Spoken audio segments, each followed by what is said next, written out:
welcome to the class. So in last class we discussed about some aspects of chemical equilibrium. So in this class we continue that topic. First one, law of chemical equilibrium. At a constant temperature, the rate of a chemical reaction is directly proportional to the product of molar concentration of the reactant, each raised to power equal to the corresponding stoichiometric coefficient as represented by a balanced equation. So ಇಲ್ಲಿ chemical equilibrium ಬರೆಯುವಾಗ first ನಾವು balanced equation ಅನ್ನು ಬರೀಬೋದು. For example, capital A and B are the reactant, the small a and small b are their stoichiometric coefficients, so they will combine to leads to a product. By the law, the rate of a reaction can be represented as alpha a raised to a b raised to b. Small a and b are their stoichiometric constant, that is equals to k into concentration of a to the power a into concentration of b to the power b. Here a and b are the stoichiometric coefficient and k is a rate constant. Let us consider a reversible reaction. So reversible means reactant to product, product side to reactant side. A plus b will give c plus d. Apply the law of mass action, that is law of chemical equilibrium. The alpha is equals to the rate of reaction is equals to k into concentration of A into concentration of B, where Kf, or you can directly say it as a K, is a constant of proportionality, and it is called as a velocity constant for the forward reaction. F stands for forward reaction. The rate of this backward reaction is C plus D will combine to give a product A plus B. So in that case, the rate expression can be written as Kb into concentration of C into D. Rate of forward reaction is equals to rate of backward reaction. Hence, equate these two equations, you will get Kf concentration of A into concentration of B is equals to Kb into concentration of C into concentration of D. By rearranging this equation, concentration of C into D divided by concentration of A into B is equals to Kf divided by Kb. Both this Kf and Kb are a constant. We can write it as a K. So that is called equilibrium constant. So this is for one molar reaction or unimolecule reaction. If the stoichiometric constant is different from 1, then the equation can be represented as AA plus BB is equals to CC plus DD. Small a, b, c, d are the stoichiometric constant, nothing but a number of moles of the reactant and a product involved in a particular reaction. So this equation can be written as K is equals to concentration of C to the power C into concentration of D to the power D divided by concentration of A to the power A, concentration of B to the power B. So this is the general representation for a equilibrium constant by using a law of mass action. So consider one example for this. 4 molecules of NH3 upon combine with 5 molecule of oxygen, it will produces 4NO plus 6H2O. So by apply the law of mass action, you can write K is equals to concentration of product, right? Product of the concentration of product side, NO into concentration of H2O. Here the C value is nothing but 4. Concentration of Na raised to 4 into concentration of H2 raised to 6 divided by product of the concentration of the reactant side, concentration of NH3 to the power 4, concentration of O2 to the power 5. The relationship between equilibrium constant K and a reaction quotient Q and Gibbs energy G. A mathematical expression of thermodynamic Q of equilibrium can be represented as delta G is equals to delta G naught plus RT ln Q. So this is from thermodynamic equation. Okay, delta G naught is a standard free energy. At equilibrium, what happens? This delta G value becomes 0. So in that case, Q is equals to Kc. So we can write delta G is equals to delta G naught plus RT ln K is equals to 0, because at equilibrium this value is 0.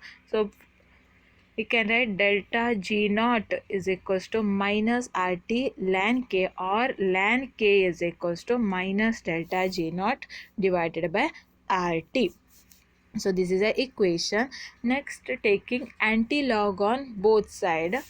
So you will get, so this one is ln K anti log of log or ln is not, log K is nothing but K itself, because this one is inverse of this log is an inverse of anti-log.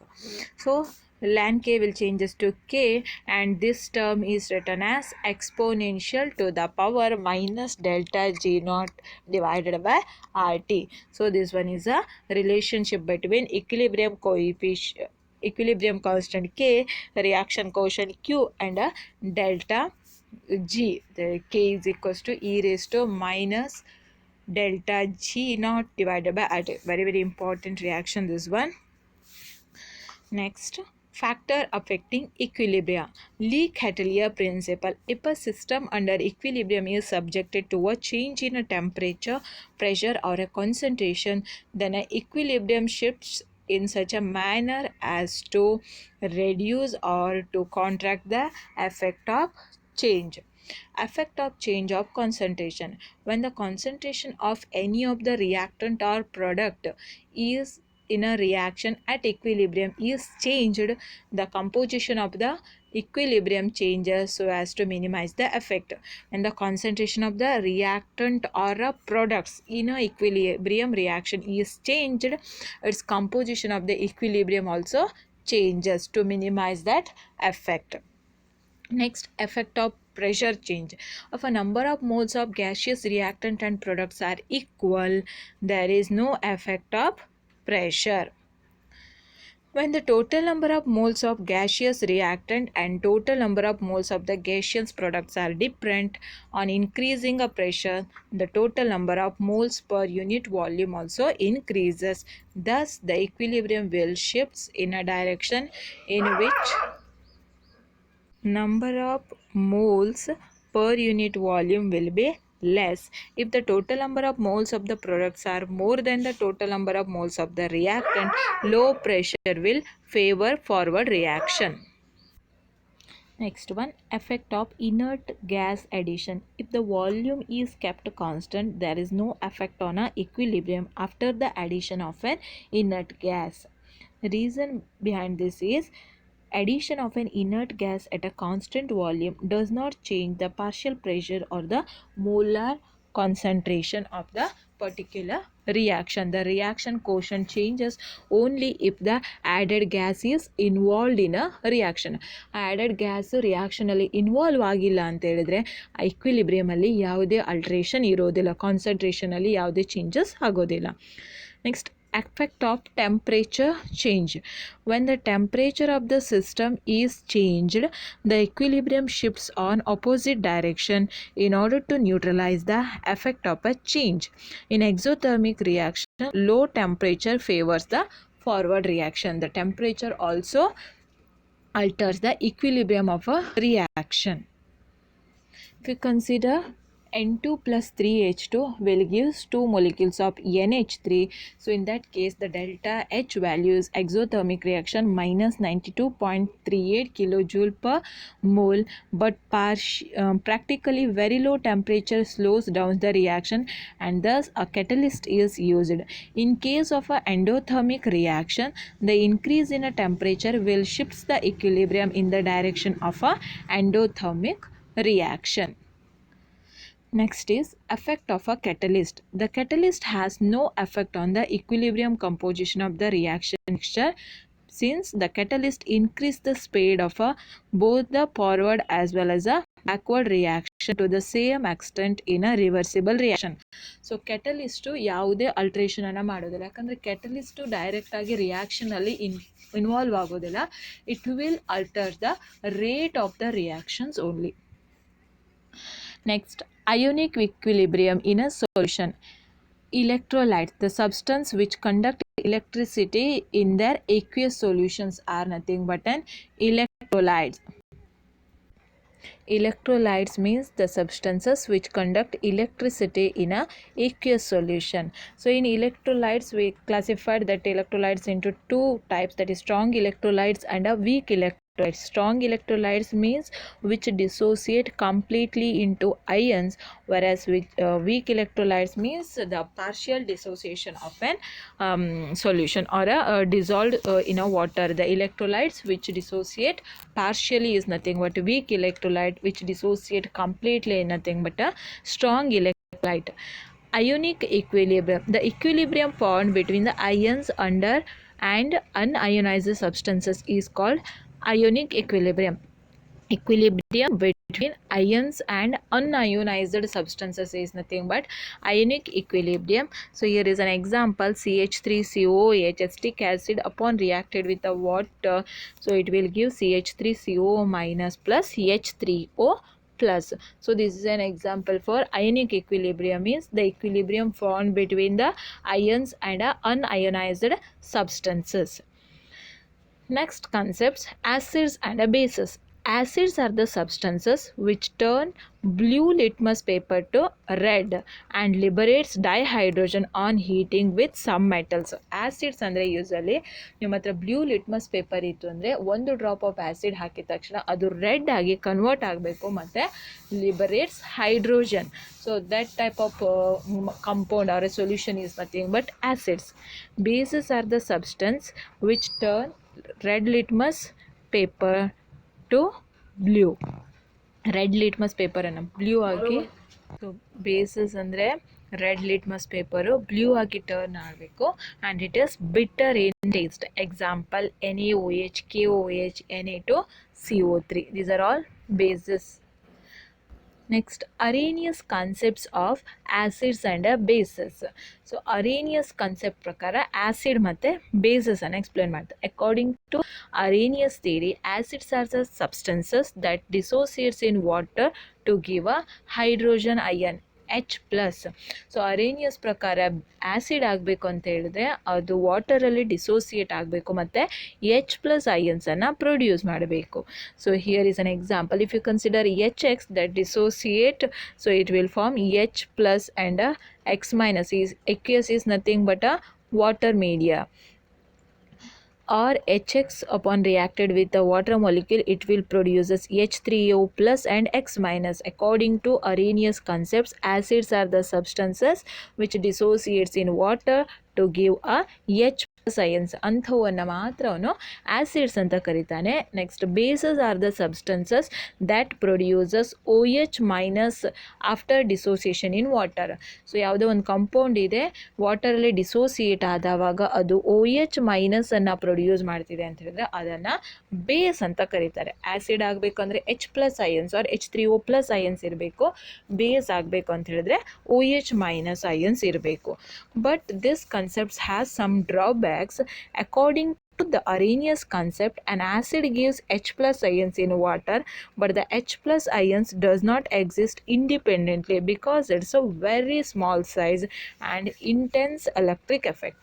ಅವನ ಪ್ರಕಾರ H plus ions produce ಆಗಬೇಕು, but H plus ions ಏನಿದೆ ಅಲ್ವಾ independent ಆಗಿ exist ಇರೋದಿಲ್ಲ because of there size. And it does not account the basicity of a substances like ammonia, which does not possesses hydroxyl group. ನೀವು ಅಮೋನಿಯಾವನ್ನು consider ಮಾಡಿದರೆ so ಇದರಲ್ಲಿ ಯಾವುದೇ OH minus group ಇಲ್ಲ, even though it is a base. So this concept is failed to explain by this Arrhenius concepts and this theory was failed. Next, Bronsted theory or Bronsted-Lowry acids and bases. According to Bronsted-Lowry, an acid is a substance which is capable of donating hydrogen ion ಇವನು ಏನು ಮಾಡ್ತಾನೆ ಅಂತ ಹೇಳಿದ್ರೆ acid ಅನ್ನುವಂಥದ್ದು ಒಂದು substance it is capable of donating H plus ions and bases are the substances which is capable of accepting hydrogen ion. So ಕಂಪ್ಲೀಟಾಗಿ H plus ions ಮೇಲೆ acid ಮತ್ತು ಬೇಸನ್ನು ಎಕ್ಸ್ಪ್ಲೇನ್ ಮಾಡ್ತದೆ. ಇದು ಡೊನೇಟ್ ಮಾಡ್ತಿದ್ರೆ ಆ್ಯಸಿಡ್ ಅಂತ ಕರೀತಾನೆ, ಇದು ಅಕ್ಸೆಪ್ಟ್ ಮಾಡ್ತಿದೆ ಅಂತ ಹೇಳಿದ್ರೆ ಅದನ್ನು ಬೇಸ್ ಅಂತ ಕರೀತಾನೆ. So here is one example, NH3 plus H2O which will give NH4 plus and a OH minus. So ಅವನ ಪ್ರಕಾರ ಏನು ಯಾವುದು ಡೊನೇಟ್ ಮಾಡ್ತದಲ್ವ ಅದು ಆ್ಯಸಿಡು. ಈ NH3 ಇರುವಂಥದ್ದು NH4 ಆಗ್ತಿದೆ ಅಂದರೆ NH4 ಪ್ಲಸ್ ಆಗ್ತಿದೆ ಅಂತ ಹೇಳಿದ್ರೆ ಇದು ಏನು ಮಾಡ್ತದೆ, ಇದಕ್ಕೊಂದು H ಪ್ಲಸ್ ಅಯನ್ಸನ್ನು ಡೊನೇಟ್ ಮಾಡ್ತದೆ, ಇದನ್ನು ಆ್ಯಸಿಡ್ ಅಂತ ಕರೀತಾರೆ. ಈ NH3 ಏನು ಮಾಡ್ತದೆ, ಒಂದು H ಪ್ಲಸ್ ಅಯನ್ಸನ್ನು ಅಕ್ಸೆಪ್ಟ್ ಮಾಡ್ತದೆ, ಅದನ್ನು ಬೇಸ್ ಅಂತ ಕರೀತಾರೆ. So this base is converted into conjugated acid and this acid is converted into conjugated base, completely based on H plus ion phenomenon. So acid and a base as a conjugate pairs. So you can take the another one example, acid pair that differ only by one proton is called a conjugate acid base pair. Acid base ಇರ್ತದೆ, ಒಂದು H plus ಅಯನ್ಸಿನ differ ಆಗಿ ಅದು conjugated acid base ಕಾನ್ಸೆಪ್ಟನ್ನು ಮಾಡ್ತದೆ. HCl plus H2O, HCl ಮತ್ತು H2O combine ಮಾಡಿದವಾಗ HCl ಏನು ಮಾಡ್ತದೆ ಅಂದರೆ ಒಂದು H ಪ್ಲಸ್ ಅಯನ್ಸನ್ನು ಈ ವಾಟರ್ ಮೊಲಿಕ್ಯೂಲಿಗೆ ಬಿಟ್ಕೊಡ್ತದೆ. So according to Bronsted concept this one is acid and this will accept H plus ions, this one becomes base. So this base is converted into conjugate acid and this acid is converted into conjugate base. Here water acts as a base because it accepts the proton. Cl is a conjugated base of HCl and HCl is the conjugated acid base Cl. Similarly, H2O is a conjugate base of an acid H3O plus and H3O plus is a conjugated acid base of H2O. So this concept is based on a Bronsted-Lowry theory. Thank you.